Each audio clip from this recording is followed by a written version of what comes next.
Bismillahirrahmanirrahim. Assalamualaikum warahmatullahi wabarakatuh. Alhamdulillahi rabbil alamin.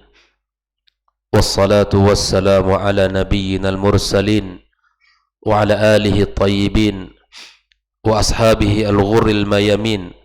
Ashhadu an la ilaha illallah wahdahu la sharika lah waliyus salihin. Wa ashhadu anna Muhammadan abduhu wa rasuluhu as-sadiqul amin.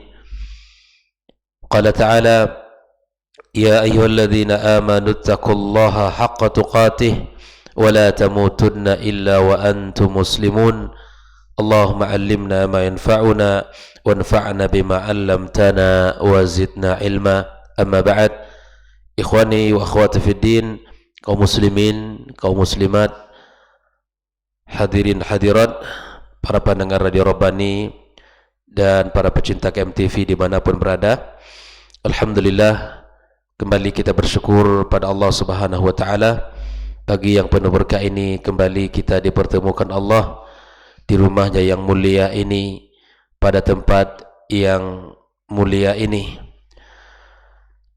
untuk melaksanakan salah satu kewajiban kita sebagai mukmin, melaksanakan salat fardu subuh berjamaah. Kemudian kita lanjutkan sejenak duduk mempelajari agama Allah Subhanahu wa Ta'ala. Mudah-mudahan Allah jadikan sebagai amal yang diterima olehnya dan dijadikan dalam catatan kebaikan kita di sisi Allah Subhanahu wa Ta'ala.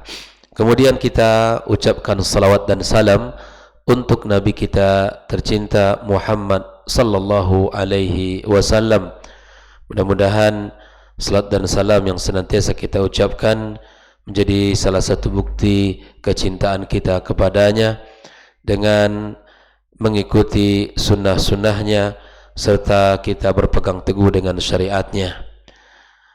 Ikhwani wa akhwati fid din, kaum muslimin, kaum muslimat dimanapun berada, pagi ini kita akan memasuki wasiat yang kedua dari wasiat-wasiat Rasulullah sallallahu alaihi wasallam. Yang kedua adalah wasiat al-wasiyatul 'amah, wasiyatun 'amah fi tauhid, wasiat secara umum yang bersifat umum di dalam tauhid, di mana hadis yang dinukilkan dalam pembahasan ini adalah hadis dari Abdullah bin Abbas radhiyallahu taala anhuma, qala kuntu khalfan nabiy sallallahu alaihi wasallam yawman faqala ya ghulam inni uallimuka kalimatin ihfadhillaha yahfadhka ihfadhillaha tajidhu tujahak idza sa'alta fas'alillah wa idza ista'anta fasta'in billah wa'lam anna al-ummata law ijtama'at 'ala an yanfa'uka bi syai'in lam yanfa'uka illa bi syai'in qad kataballahu laka wa in ijtama'u 'ala an yadurruka bi syai'in lam yadurruka illa bi syai'in qad kataballahu 'alaika rufi'atil aklam wa jaffatis suhuf. Dari Abdullah bin Abbas radhiyallahu taala anhuma menceritakan, suatu hari saya berada di belakang Nabi sallallahu alaihi wasallam, maka beliau bersabda, ya gulam, ya wahai anak, aku ajarkan kepadamu beberapa untaian kalimat, maka jagalah Allah, niscaya Allah akan menjagamu. Jagalah Allah, niscaya kau dapati Dia di hadapanmu. Jagalah, jika engkau hendak meminta, mintalah kepada Allah, dan jika engkau memohon pertolongan, maka mohonlah pertolongan kepada Allah. Ketahuilah, seandainya seluruh umat bersatu untuk memberimu suatu keuntungan atau manfaat, maka hal itu tidak akan kamu peroleh selain apa yang telah Allah tetapkan untukmu. Dan andai pun mereka bersatu untuk melakukan sesuatu yang membahayakanmu, maka hal itu tidak akan membahayakanmu kecuali apa yang telah Allah tetapkan untuk dirimu. Panah telah diangkat dan lembaran-lembaran telah kering. Di dalam hadis ini Rasulullah sallallahu alaihi wasallam memberikan beberapa wasiat, untayan-untayan kalimat kepada Ibnu Abbas radhiyallahu taala anhu.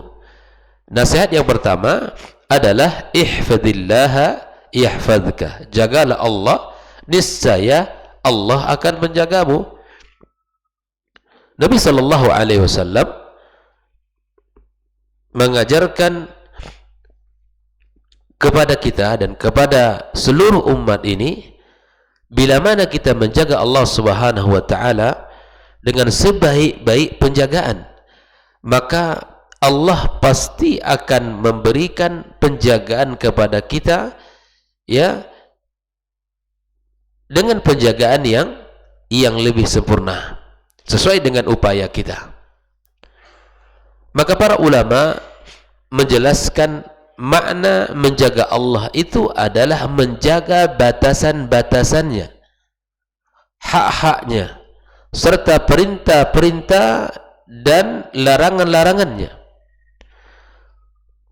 Di antara bentuk aplikasinya adalah dengan berkomitmen menjalankan perintah Allah Subhanahu wa taala, menjauhi larangannya, tidak melampaui batasnya atau tidak melampaui batasan yang dilarang oleh Allah Subhanahu wa taala.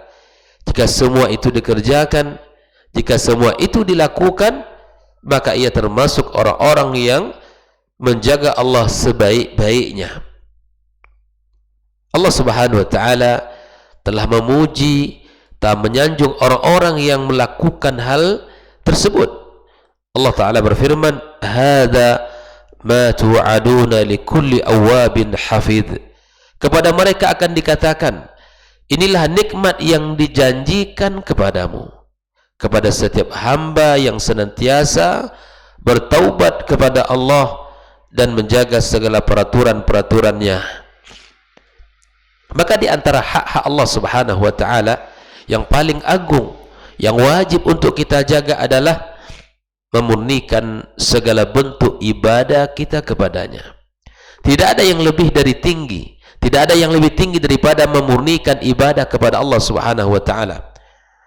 Ketika Rasul sallallahu alaihi wasallam berkata kepada Mu'adz ibn Jabal, dia mengatakan, "Ma haqqullahi 'alal ibad?" Apakah hak Allah atas hambanya?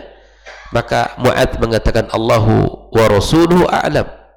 Maka kemudian Nabi sallallahu alaihi wasallam mengatakan, "Haqqullahi 'alal ibad ay ya'buduhu wa la yusyriku bihi syai'a."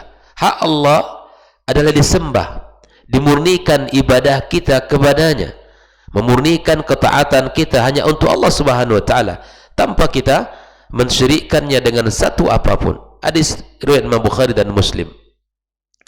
Maka di antara hal yang termasuk dalam menjaga hak Allah Subhanahu wa taala adalah dengan menjaga ibadah salat kita dengan senantiasa tepat pada awal waktunya. Kemudian di antara juga yang termasuk di dalam menjaga hak Allah Subhanahu wa taala atau menjaga syariat Allah Subhanahu wa taala adalah dengan menjaga lisan. Menjaga lisan dari segala bentuk dusta, segala bentuk perkataan-perkataan kotor, adu domba, menggunjing, dan menjaga kemaluan serta menundukkan pandangan kita. Rasulullah sallallahu alaihi wasallam menyebutkan di dalam sebuah hadisnya, jika kalian bisa menjaga 6 hal, maka aku akan jamin bagi kalian masuk surga. Di antara yang 6 itu, yang pertama adalah jujur di dalam berucap. Jujur di dalam berucap. Yang kedua adalah menepati janji. Yang ketiga adalah menunaikan amanah yang diberikan kepada kita.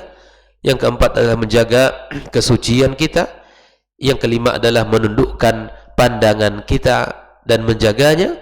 Dan keenam adalah dengan menjaga perbuatan kita. Ikhwani kaum muslimin rahimakumullah, jika seseorang telah menjaga Allah tabaraka wa taala, menjaga haknya, menjaga perintah dan larangannya, maka Allah akan menggantinya dengan yang lebih baik. Niscaya Allah akan menjagamu. Ini maknanya. Ihfadillah yahfadka. Niscaya Allah akan menjagamu. Orang yang bersedia untuk menjaga hak Allah, maka Allah akan membalasnya dengan penjagaan pula. Bahkan penjagaan Allah itu tentu lebih baik, tentu lebih sempurna, tentu lebih mulia dari apa yang telah kita lakukan. Kita lihat Al-Imam Ibn Rajab menyebutkan bentuk penjagaan Allah itu mengandung dua unsur. Unsur yang pertama, kata beliau, adalah Allah akan menjaga hambanya yang saleh dengan memenuhi segala kebutuhannya di dunia, seperti terjaga dari segala bentuk penyakit, terjaga keluarganya, hartanya, dan seluruh apa yang ia miliki. Di antara bentuk penjagaan jenis ini, Allah Subhanahu wa taala menjadikan ada malaikat yang bertugas menjaga manusia. Allah katakan dalam sebuah firman-Nya, lahu mu'aqibatun min baini yadayhi wa min khalfihi yahfazunahu min amrillah.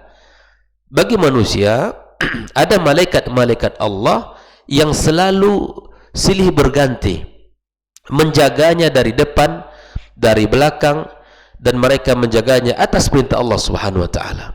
Jadi antara bentuk penjagaan Allah kepada orang yang menjaga Allah, Allah menjaga dirinya, keluarganya, ya, kemudian anak-anaknya, dan seluruh apa yang dia miliki di dunia ini. Dan ada kalanya di antara bentuk penjagaan Allah Subhanahu wa taala kepada hambanya, Allah akan menjaga anak keturunannya meskipun ia telah tiada, meskipun ia telah meninggal dunia. Hal ini sebagaimana yang diceritakan Allah Subhanahu wa taala, ya, dalam kisah dua anak yatim yang ditolong Allah Subhanahu wa taala melalui, ya, Nabi Musa dan Khidir. Anak tersebut ditolong karena orang tuanya adalah orang tua yang saleh. Kedua anak yatim tersebut, orang tuanya adalah orang tua yang saleh. Allah mengatakan wa kana abuhuma salihah, dan ayah kedua anak itu adalah orang saleh.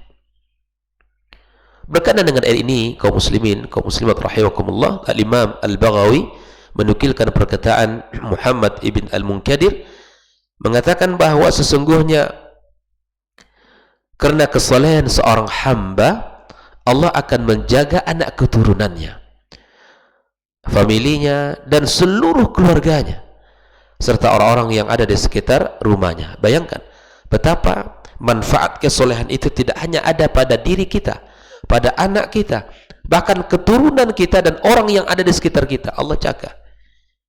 Andaikan setiap muslim berusaha mensalehkan dirinya, berusaha untuk menjadikan dirinya orang-orang yang bertakwa kepada Allah, maka manfaat dari kesalehan itu akan dirasakan oleh orang yang ada di sekitarnya. Kaum muslimin rahimakumullah, unsur yang kedua bentuk penjagaan Allah adalah di mana Allah akan menjaga agama orang tersebut, di mana Allah akan menjaga imannya. Inilah penjagaan yang paling sempurna dan paling mulia, di mana hamba itu terjaga dari perkara syubhat yang akan menyesatkan, dan dari perkara haram dan syahwat yang diharamkan. Allah jaga dari perkara syubhat yang menyesatkan dan dari perkara syahwat yang diharamkan Allah Subhanahu wa taala. Hal ini sebagaimana yang Allah Subhanahu wa taala buktikan kepada Nabi Yusuf alaihi salam di saat dia digoda oleh seorang perempuan yang cantik, yang berdarah biru. Wanita tersebut mengajak Yusuf alaihissalam untuk melakukan sebuah perbuatan keji dan di sebuah ruangan yang sepi. Tidak ada siapapun yang bisa melihat dan menghentikan perbuatan itu. Meskipun Nabi Yusuf alaihissalam juga berhasrat kepadanya, akan tetapi Allah Subhanahu wa taala menjaganya sehingga ia selamat dari perbuatan keji tersebut. Sebagaimana Allah Subhanahu wa taala katakan, kadzalika linasrifa anhu as-su'a wal fahsya innahu min ibadinal mukhlasin wa innahu min ibadinal mukhlasin. Demikianlah kami palingkan Yusuf dari keburukan dan kekejian. Sesungguhnya dia termasuk dari hamba kami yang terpilih, yang mukhlis, hamba Allah yang terpilih. Nah, itulah rahasia yang Allah sebutkan di dalam ayat surah Al-Anfal ayat yang ke-24. Ketahuilah di mana Allah Subhanahu wa taala membatasi antara seorang hamba dan hatinya. Al-Imam At-Tabari menjelaskan makna ayat dengan menukilkan perkataan Imam Ad-Dhahhak. Maksudnya Allah memberi pembalasan, atau maksudnya Allah membeli batas antara orang kafir dan ketaatan, di mana memberi pembatas antara mukmin dengan kemaksiatan. Ini adalah sebuah pembalasan dari Allah kepada hambanya, di mana Allah menjaga dua unsur. Pertama, Allah menjaga dirinya, keluarga dan anak keturunannya di dunia. Yang kedua, Allah menjaga keimanan seorang hamba, dan Allah menjaga agama seorang hamba. Ini penjagaan yang berharga. Kaum muslimin rahimakumullah, ihfadillah yahfazka, ihfadillah tajidhu tujahak. Jagalah Allah, nescaya engkau dapati dia di hadapanmu. Maksudnya adalah Allah akan senantiasa berada di hadapan kita untuk membimbing kita, menjauhkan jalan-jalan keburukan, membimbing kita menuju jalan kebaikan, menjauhkan jalan keburukan, serta mencegah kita dari segala bentuk kemungkaran. Maka di antara faedah bisa kita ambil, di antara bentuk orang yang menjaga Allah, maka ia akan mendapatkan dua manfaat. Yang pertama adalah mendapatkan penjagaan dari Allah, serta Allah akan senantiasa membimbing, memberikan taufik, riayah di hadapan orang tersebut. Inilah hal yang sangat penting dalam kehidupan kita. Tidak ada yang bisa kita kerjakan di dunia ini kecuali atas pertolongan Allah. Dan ini yang kita inginkan, di mana kita tidak tersesat, tidak kita melakukan sesuatu di luar aturan Allah Subhanahu wa taala. Nah, tentu ini kita butuh dengan bimbingan serta pertolongan Allah Subhanahu wa taala. Di dalam untayan nasihat yang ketiga, wa iza sa'alta fas'alillah, jika engkau minta, mintalah kepada Allah Subhanahu wa taala. Artinya, jika hendak menginginkan sesuatu, maka mintalah kepada Allah, jangan minta selain kepadanya. Sebab Allah adalah Maha Pencipta, dan selain Allah adalah makhluk. Hanya dialah yang mengabulkan doa-doa kita, hanya dialah yang mampu untuk mewujudkan keinginan kita. Maka ikhwani kaum muslimin rahimakumullah, yang meminta dan berdoa kepada Allah adalah ibadah yang diperintahkan Allah kepada kita. Ibadah yang diperintahkan Allah kepada kita. Bahkan disitulah seorang hamba atau seorang mukmin menampakkan kerendahan dirinya, mengemis, meminta kepada Allah yang Maha Agung. Allah Subhanahu wa taala katakan, was'alullaha min fadlih, mohonlah kepada Allah sebagai sebagian karunia-Nya. Allah juga katakan dalam ayat yang lain, wa qala rabbukum ud'uni astajib lakum, mintalah kepadaku, berdoalah kepadaku, niscaya aku kabulkan permintaan kalian.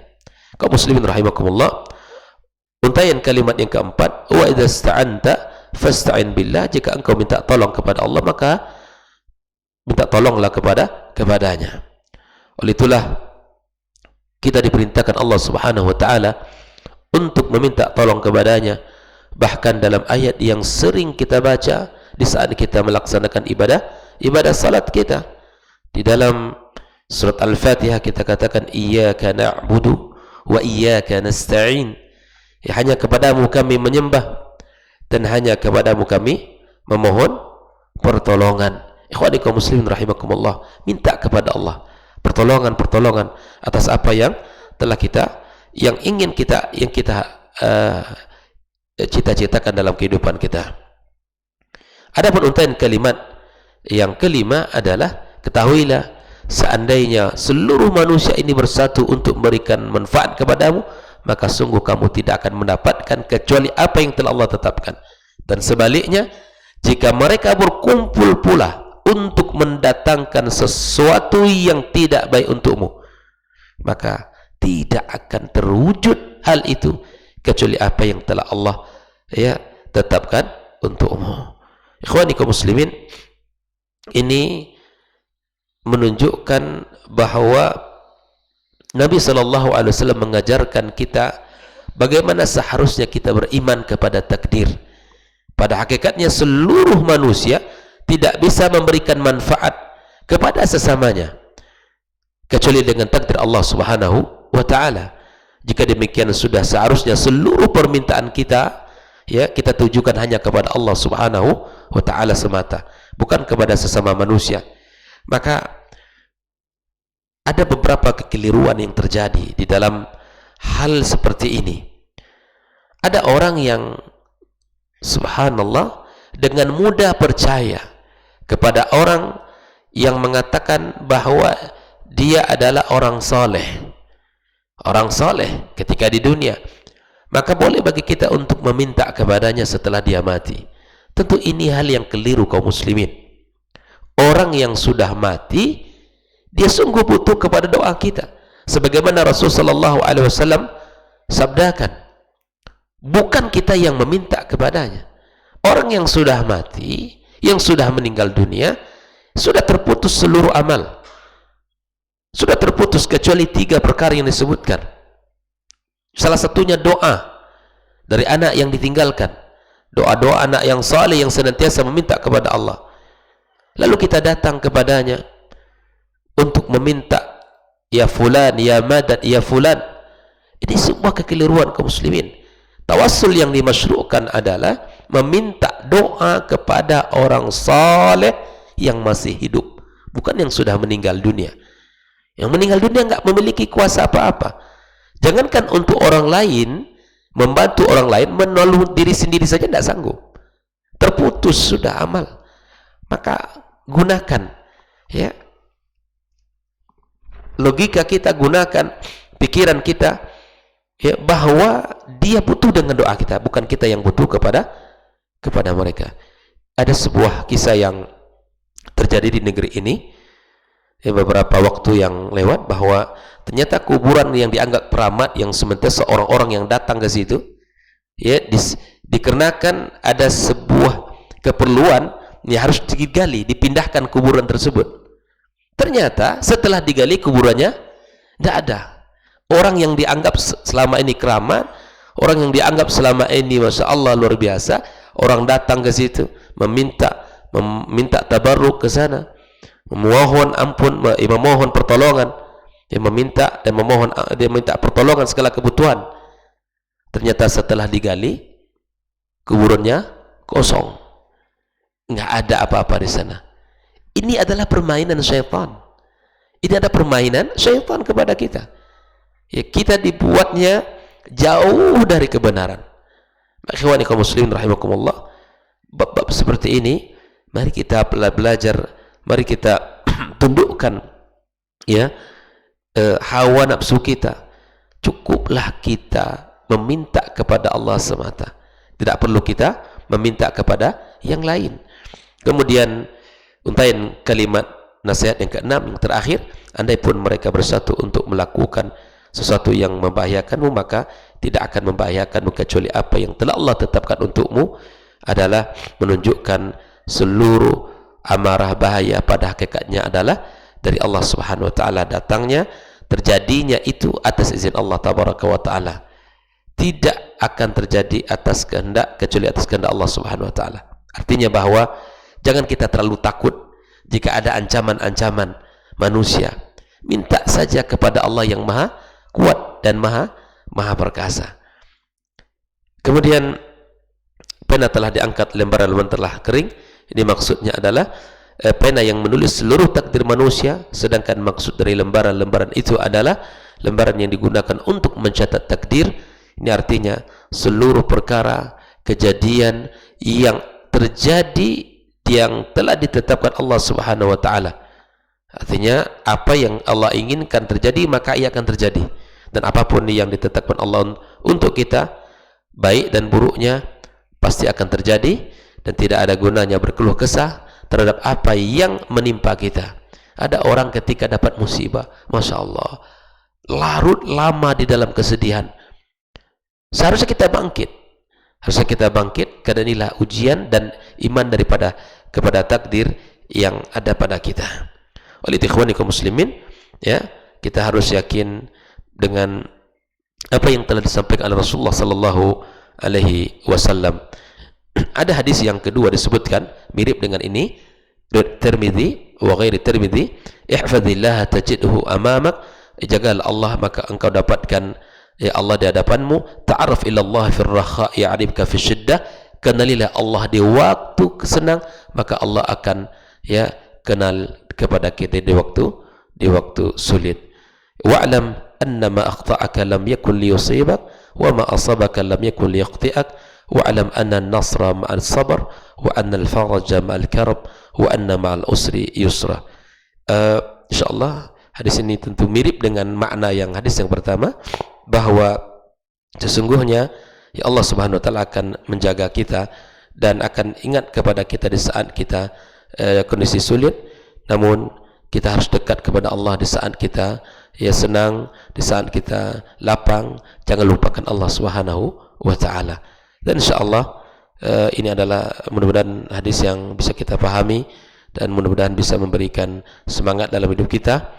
Jika ada hal yang ditakutkan dalam urusan dunia, bangkit segera, jangan larut, karena tidak ada sesuatu yang buruk bagi kehidupan kita. Wallahu taala alam.